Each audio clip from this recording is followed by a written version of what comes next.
Saya harap kita semua akan mengalahkan BN dalam pilihan raya kecil ini. Jangan ambil kira siapa yang melawan BN. Kita tidak cuma satu parti, satu calon saja yang berlawan dengan BN. Kerana kita tahu kalau kita letak 2-3 calon seperti yang berlaku di Sarawak, undi berpecah dan BN menang.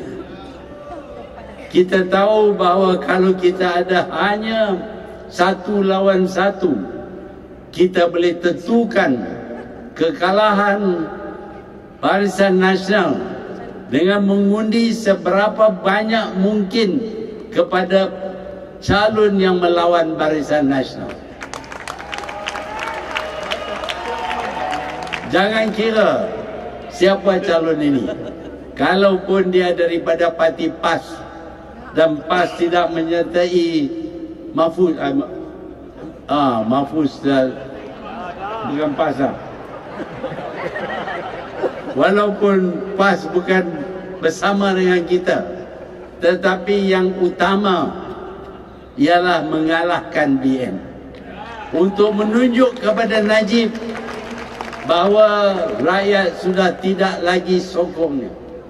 Sebab itu kita harus bekerja keras untuk mengalahkan BN dalam pilihan raya kecil pada kali ini.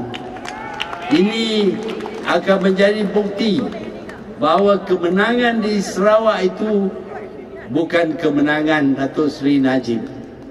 Walaupun dihambur begitu banyak wang di sana, tetapi mereka memikir tentang kepentingan Sarawak semata-mata, bukan berkenaan dengan sokongan kepada Najib. Sekarang ini Najib sudah jadi hamba kepada kerajaan Sarawak.